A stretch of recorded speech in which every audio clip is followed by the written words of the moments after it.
El Centro de Estudios Jurídicos Santo Tomás Moro iniciará una serie de presentaciones con sus distintos miembros sobre un libro de Tomás Moro que se titula Utopía. Vamos a hacer una presentación de ese libro con respecto a los 3 escritos que aparecen en una edición del año 1964 en español. Primero, hay que tener en cuenta que el libro lo escribe Tomás Moro cuando ya ejercía funciones políticas. Entonces, muchas de sus descripciones en el libro son lo que él, cuando describe, por ejemplo, la toma de decisiones en políticas, cuando describe el territorio de la isla, de una isla, él vivía en Inglaterra, una isla, describe cómo se organizaban las ciudades, etc., está expresando el ideal posible de alcanzar, porque la palabra utopía, que no es en el sentido que la toma Tomás Moro, después ha adquirido una acepción distinta, como el ideal y no realizable. Por eso se dice, una utopía es una cosa que suena muy linda, pero que no se va a poder realizar nunca. Esa no era la idea de Tomás Moro al escribir su libro. Era un político concreto, en ejercicio, y describe cómo podía ser una sociedad, claro, desde su perspectiva, no teórica, sino viendo quizás las realizaciones concretas y las ponía en escala mayor. Ahora, el libro lo escribe él en latín, siendo el idioma de él el inglés, porque él era una persona bastante culta, dentro del término medio era bastante culto, era un intelectual. Y su libro, bueno, como era el estilo de esa época, estamos hablando del año 1500, siglo XVI, eran títulos bastante largos, entonces en realidad el título era, traducido al castellano, librito verdaderamente dorado, o sea, importante, no menos beneficioso que entender sobre el mejor estado de Pura y la nueva isla de Utopía.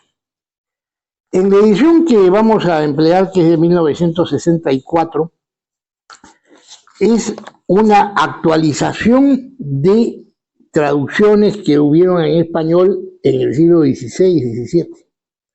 Entonces, no es que vamos a leer en castellano antiguo, sino ya lo leemos en el castellano actual, pero el traductor hace una introducción que un poco no corresponde a una interpretación legítima, leyendo directamente a Tomás Moro.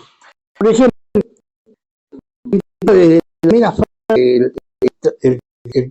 el adecuador del castellano moderno es: todo el mundo habla de este librito, pero son poquísimos los que lo han leído. Yo solamente hice una prueba de entrar a una distribuidora de libros y encontré más de 17 ediciones actuales del libro en venta. Entonces, si hay tanta oferta, quiere decir que hay una correspondiente demanda, porque no está saturado el mercado, porque veía cuáles eran las existencias y en algunas ediciones quedaba un libro en venta en esa distribuidora por internet. Entonces, pongo a eso de que son poquísimos los que han leído. Y más aún, en una organización católica, a la cual tengo amigos, como es el Opus Dei, tengo entendido que José María Escrivá le encantaba la figura de Tomás Moro. Tanto así que él decía que si Tomás Moro hubiera nacido a partir de la fundación del Opus Dei, hubiera sido un excelente miembro del Opus Dei, ¿no? Y en cierto modo una recomendación a los jóvenes en el Opus Dei era leer Utopía. Y conozco varios jóvenes de ayer y que he conversado con ellos y que han leído Utopía y está en la cultura de ellos el comentar este libro. Entonces, Ahora, otra de las cosas que dice el autor es, tiene un sesgo un poco que no es de todos, ¿no?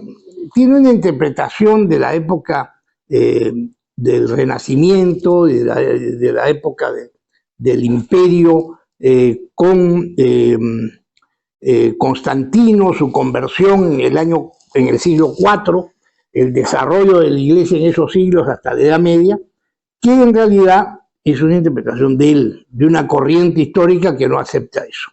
Y más bien me extrañó que el que hace la introducción mencione que hace un paralelo.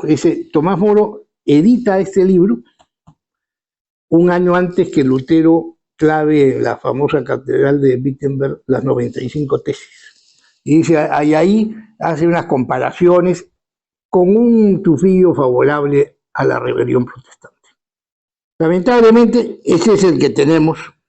Y luego dice que también yo conozco de alguna manera a Aristóteles, y dice así, estoy seguro de que Aristóteles habría encontrado este proceder perfecto. ¿A qué se refiere? A que los poderosos de esa época, en monarquía, gobernaban contra el pueblo, bajo el sufrimiento del pueblo, contra los intereses del pueblo. Eso no es el pensamiento de Aristóteles, porque Aristóteles estableció que habían tres formas legítimas de la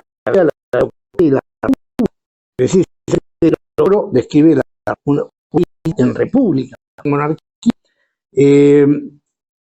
y Aristóteles además establece que hay formas ilegítimas de gobierno, que la monarquía se debe tergiversar y se vuelve tiranía. Precisamente Tomás Moro habla en esa línea doctrinal de Aristóteles cuando dice que hay castigos que se castigan con la pena de muerte en su república ideal y otros con la esclavitud. Que la esclavitud no es compraventa de personas, es castigo a personas que han cometido graves delitos. Y que los príncipes, los 4 príncipes que se eligen en su república, son vitalicios, salvo que tengan inclinaciones a la tiranía. La expresión tiranía es aristotélica. Entonces, me parece a mí, quiero entonces establecer esta introducción, que ustedes la verán, no voy a mencionar más, termina con, parecería un seudónimo, Rovirosa, pero no, es un personaje que existió, Guillermo Rovirosa, fue un dirigente obrero español. Segundo, hay otra presentación del libro que es por Francisco de Quevedo, el famoso escritor. Francisco de Quevedo es contemporáneo a Tomás Moro, y él conocía su vida y tuvo noticias de su muerte. Y entonces como el libro se escribe en latín, se traduce al inglés y se lo lleva a un español de Inglaterra hacia España, y ahí se edita en español, entonces Quevedo hace en el año que vive esta introducción. Es muy interesante.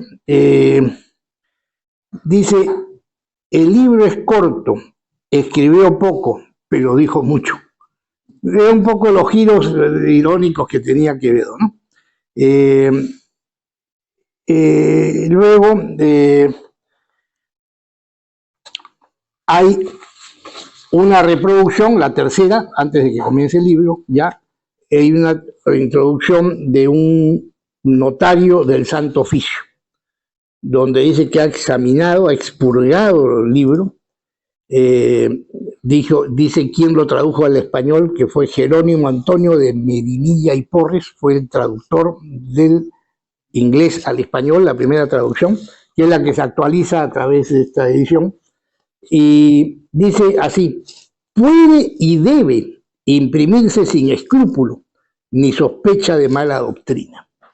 Así fue en en el año 1637, siglo XVII, aprobada por la Iglesia, por la Santa Inquisición, la edición de este libro. Y con esto termino estas tres presentaciones y hacemos una pausa.